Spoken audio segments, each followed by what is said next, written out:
माता जी बहुत विफल।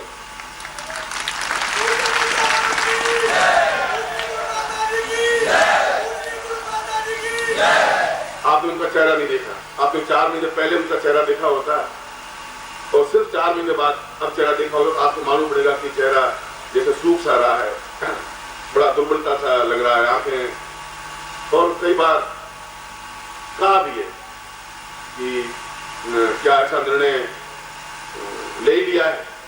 मैं कुछ कह नहीं सकता कि क्या होगा, क्योंकि जो कुछ होगा नियंत्रण की जो स्थिति होगी वह होगा ही, मगर वो भी जानती है कि आदमी बहुत जिद्दी है, इसको समझाने से कुछ समझेंगे नहीं।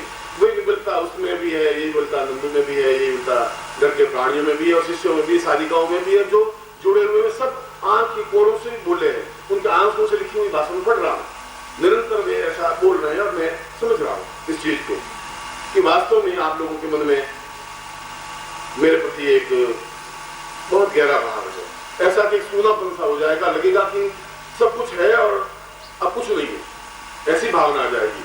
एक मन में वे जो क्षण मेरे साथ आपके व्यतीत हुए वही स्मृतियां रहेगी, वो एक यादगार सी रह जाएगी। मगर फिर भी सिद्धाश्रम के चाहे 200 साल 2000 साल पुराने शिष्य हो या सन्यासी हो, चाहे कोई भी हो, चाहे वेदाता हो, चाहे यमराज हो, चाहे गुरुदेव भी हो, मेरी इच्छा के जबरदस्ती कोई छीन नहीं सकता मुझे, संभव नहीं बुला सके सिद्धाश्रम।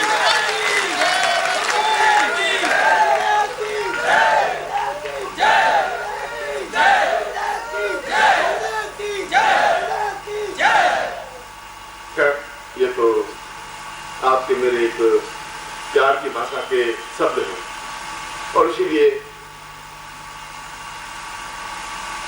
इन चिंतन को, जैसा कि कल मैंने बताया कि मैं जब बहुत कठोर हो गया तो मैं ऐसा प्रयोग संपन्न नहीं करूंगा, मेरे लिए संभव नहीं है। आप क्यों नहीं करवाएंगे, मैं क्यों नहीं करूंगा, इसका कोई अर्थ नहीं है। जब उनमें भावना होगी नहीं, जब उसका कोई लाभ उठा नहीं पाए तो मैं ऐसा सूखा गला और इस प्रकार का दुर्लभ प्रयोग में संपन्न नहीं करवा सकता हूँ, संभव नहीं, कोई प्रयोग में नहीं संभव कराऊंगा। जब वो समझेंगे नहीं, जब मेरे जीवन के चिंतन को नहीं समझ पाएंगे तो कोई फायदा नहीं है। फिर भी उनके मन में एक तनाव साथ रात भर रहा होगा, सुबह भी उनके मन में ऐसी भावना रही होगी, सुबह भी 2 बार ये सब लोग आए भी, मुझे कह नहीं पाए, सुबह कहा तो कुछ नहीं पर 2 बार कुछ खड़े हुए बैठे रहे, मैंने क्या बात है कुछ बोल रहे हो। फिर भी जो कुछ होगा वो आपके अच्छे भाग्य की बात है, अच्छे सौभाग्य की बात है। और मैं तो कल भी आपको कोई गुरु ऐसा नहीं कहता, मैं तो ये कहता हूँ कि आप सुन चुके, आप छीनिए जो कुछ उसमें ज्ञान है, जो कुछ चिंतन अगर है और नहीं है तो कोई बात नहीं, ज्ञान छीन सकते हैं आप, मेरा प्यार छीन सकते हैं, अपने हृदय की धड़कनों को अपने हृदय में छीन करके रख सकते हैं, मेरे जीवन की छवि को अपने जीवन में रख सकते हैं, कुछ भी जो कुछ मेरा है वो सब आपका है, मेरे अपने पास कुछ है ही नहीं, मेरा पास कुछ भी नहीं है। वह तो एक शाम का प्रयोग है और कराएंगे। कल भी मैंने बताया था कि इन चरण चक्षुओं के माध्यम से भी हम उस शाश्वत सिद्धियों को प्राप्त कर सकते हैं जो इंद्र की सिद्धियां हैं, और इंद्र तो देवताओं का राजा कहलाता है। और मैंने जैसा बताया कि करीब 2 महीने पहले ये तो शास्त्री जी मुझे बहुत प्रिय हैं और अपना सब कुछ त्याग करके एक प्रोफेसर संस्कृत के आचार्य रहे हैं और सेवा में है, अपना सब कुछ, मगर उनको शास्त्री जी कहते हैं, शास्त्री परिभाषा है, शास्त्री एक डिग्री है BA के आसपास की, और शास्त्री के बाद में आचार्य डिग्री होती है। एक और वहां स्कूल में एक छोटे से शास्त्री थे जो भूल चूक से वो वहां आए कि आप मेरा नाम जानते हैं। मैंने कहा मुझे कोई जरूरत नहीं आपके नाम जानने की, कि आप क्या हैं, मैं शायद लिए आपका नाम जानूं, ऐसा क्या है। तो उन्होंने कहा कि मैं शास्त्री हूं। मैं शास्त्री की परिभाषा क्या है, जिसको कुछ भी ज्ञान नहीं होता है वो शास्त्री होता है, उसमें तुमने कोई बहुत बड़ी बात नहीं है। ऐसा सैकड़ों हजारों शास्त्री है जो यहाँ प्राइवेट स्कूल में अध्यापक बने रहते हैं और रोटियों को जुगाड़ करते हैं, इसमें तुमने कोई बहुत बहादुर सुरखा पे फर्ज नहीं है। तो थोड़ा सा उनको ऐसा बात तो कड़वी लगती है, क्योंकि उन्होंने मधुर बात सुनने के लिए आए होंगे वो, क्योंकि मैं आपके यहाँ काम करना चाहता हूँ, क्योंकि मेरे यहाँ काम कुछ है और तुम कुछ काम कर भी नहीं सकते, क्योंकि तुम्हें कोई योग्यता ही नहीं, लक्षण है ही नहीं। और शास्त्रीय परीक्षा पास कर देने से या आचार्य परीक्षा पास कर देने से और गधे को श्रृंगार कर देने से घोड़ा तो नहीं बन जाएगा, वो हाथी तो नहीं बनेगा, गधा तो गधा ही रहेगा। और मैं तो आपको उससे ज्यादा मैं तो दे नहीं रहा हूं। मुझे ऐसा ही लग रहा है, आपकी बातचीत से कुछ ऐसा ही लग रहा है। तो बड़े ही खिन्न से हुए और ताकि फिर मैं सुबह शाम तो आऊंगा ही, तुम आ सकते हो, नीचे बैठ सकते हो, मुझे इसमें कोई आपत्ति नहीं है। 5-7 दिन आए, फिर एक दिन और फिर मुझे मिले कि आप मेरी विद्वत्ता को जानते नहीं हैं। मैं कहा मैं आपकी विद्वत्ता को जानता हूं। आपकी विद्वत्ता ठीक वैसी ही है जैसे एक बहुत छोटा एक चमार एक चमड़ी को जान सकता है, पूरे शरीर को नहीं जान सकता, और चमड़ी को जानने से ही वो पूरे शरीर को, जीवन को नहीं जान सकता। तो आप बहुत सख्त बोलते हैं। मैं कहा बहुत नम्रता से बात कर रहा हूं, शायद इससे नम्रता से और कुछ हो ही नहीं सकती। तो उन्होंने कहा कि आप मुझे जाना नहीं, मैं दिल्ली का रहने वाला हूं और मैं भी बहुत कुछ कर सकता हूं। बोला बहुत कुछ कर सकते हैं, करिए आप, मैं तो चाहता हूं आप कुछ करें। तो दिल्ली के एक अखबार में उन्होंने लिखा कि मैं तो उनको गुरुजी मानता ही नहीं। एक किसी ने मुझे कटिंग ला रखी थी और नीचे उनका नाम लिखा हुआ शास्त्री। मैं तो तुम्हारा गुरु हो ही नहीं सकता, क्योंकि मैं मनुष्यों का गुरु तो हो सकता हूँ, गधों, घोड़ों का, बैलों, पशुओं का तो हो नहीं सकता, संभव नहीं। पहले दिल्ली को नहीं जानता था, मगर अब मैं दिल्ली को जानता हूँ। उसने कहा कि आप ध्यान रखना कि मैं आपका हर बात में विरोध करूंगा। मैं चाहता हूं कि तुम विरोध करो, क्योंकि कुछ दमखम होगा तो तुम विरोध करोगे। अगर मैं हाथी होऊंगा तो तुम कुत्ते बनोगे, भौंकोगे। मैं हाथी बनूंगा नहीं, भौंकोगे कहां से? इसलिए मैं चाहता हूं तुम श्वान बने रहो, तुम भौंकते रहो, और मुझे इसमें कोई गम नहीं, कोई अफसोस नहीं है। उनको थोड़ा सा बुरा लगा। फिर पानीपत का शिविर हुआ, तो पानीपत में एक उन्होंने कहा कि शिविर तो बहुत अच्छा है, शिष्य बहुत समर्पित हैं, मगर यहाँ पर मंत्र का अर्थ क्या होता है ये संस्कृत की परिभाषा के अलग है। मैंने संस्कृत तो आप जैसे छोटे मोटे लोगों ने संस्कृत सीखी होगी, मैंने संस्कृत का निर्माण किया है। तुम सीख रहे हो, मैं निर्माण करता हूँ संस्कृत क्या चीज होती है, जिसमें संस्कार इति संस्कृत, जो संस्कार होगा, जिसमें बोलने की चतुराई होगी, बोलने की बातचीत की तरीका होगा, शिष्टता होगी, मर्यादा होगी, और बड़ों के साथ में किस प्रकार व्यवहार करना चाहिए, वह है तो वह संस्कृत है। जो संस्कृत है वो संस्कृतज्ञ है, वो संस्कृति है। तो मैं है ही नहीं तो तुम संस्कृत नहीं जान सकते। और ऐसे तो लिखने से तो कोई भी 2-4 छोटा मोटा अखबार कुछ भी लिख देगा। मेरे तो जिंदगी में हजारों आलोचना हुई है। मैं तो चाहता हूँ कि अभी 10,000 आलोचक हैं तो 15,000 आलोचक बने, 20,000 बने और 5 लाख बने, क्योंकि मैं कुछ हूँ इसलिए आलोचक बनते हैं।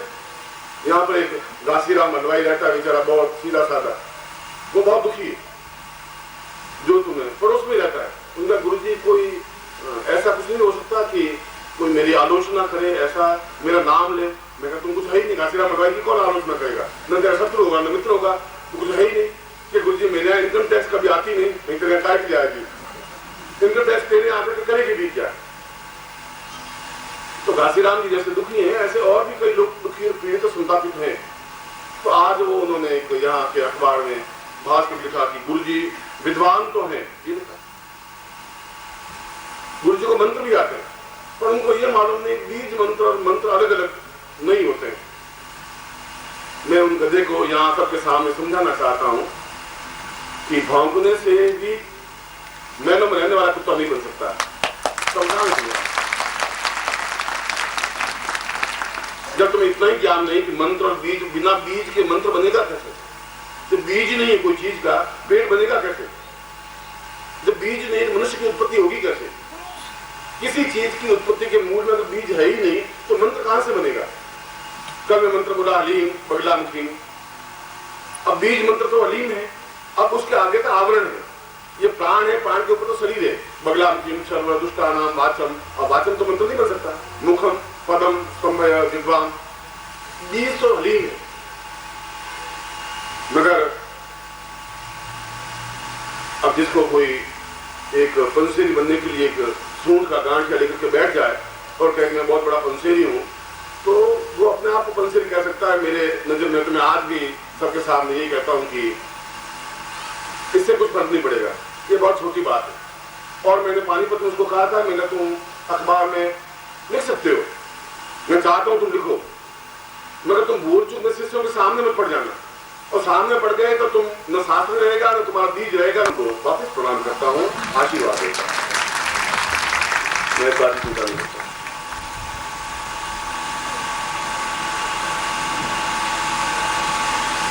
अब हम मूल बिंदु पर, पूरी बात आपके सामने, कोई बात स्पष्ट होनी चाहिए, और छोटी सी बात है, जीवन का क्रम है। आप लोग विचलित हो जाते हैं। मेरी जिंदगी में तो मेरे सामने आकर के कई लोग दम खान के तांत्रिक खड़े हुए, मांत्रिक खड़े हुए, कोई दूर जटा बाल बिखराए हुए, लाल आंखों वाले, मैं मार दूंगा, साथ दे दूंगा, तुझे भस्म कर दूंगा। मेरा भाई अपने आप को संभाल ले पहले, तो खुद जिंदा रह जाएगा तो बहुत है, भस्म करने की तो बहुत अलग बात है। अपना ही तो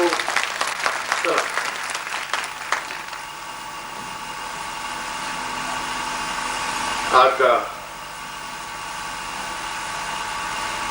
दोपहर का प्रवचन तो 7 दिन तक देखिए, आप अपनी जगह बैठेंगे, अपनी जगह पर बैठेंगे, इस तरह आहिस्ते आप लोग उठे, अपनी जगह बैठ जाए। एपी चतुर्वेदी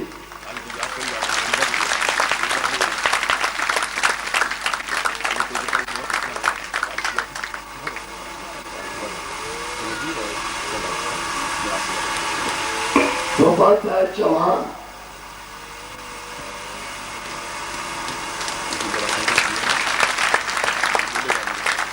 अमित सक्सेना, अमित सक्सेना,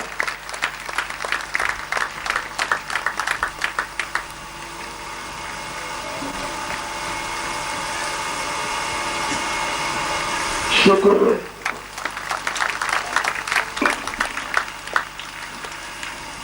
बहन श्रीमती शकुंतला श्रीवास्तव,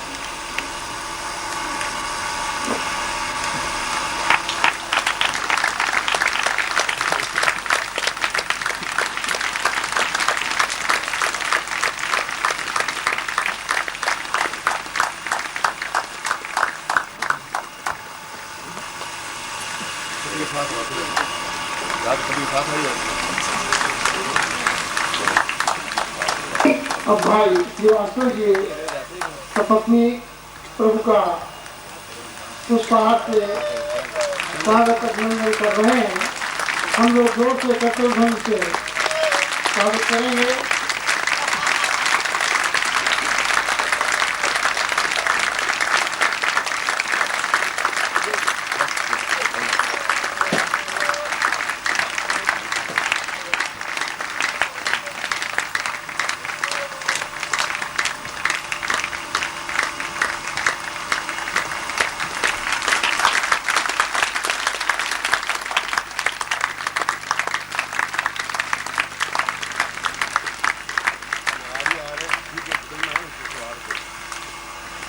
जितनी हार होगी तो मुझे पहना देंगे।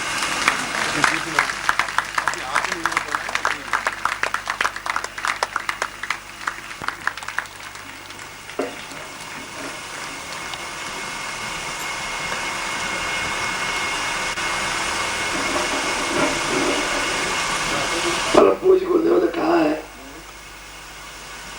पूज्य गुरुदेव ने कि भाई आप लोग ये हार ही हार मुझे मत पहनाइए, और आप यदि देते भी हैं तो मैं उसे जीत में परिणत कर रहा हूँ।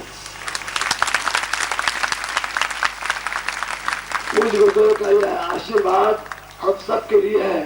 और इसी बीच में मैं एक हाथ से एक बात आप लोग के भाई द्विवेदी पूज्य गुरुदेव के चरणों प्रणाम कर रहे हैं, पूज्य छोटे गुरुदेव के चरणों प्रणाम कर रहे हैं। श्री द्विवेदी जी का सहयोग सराहनीय रहा है। मैं आपके समक्ष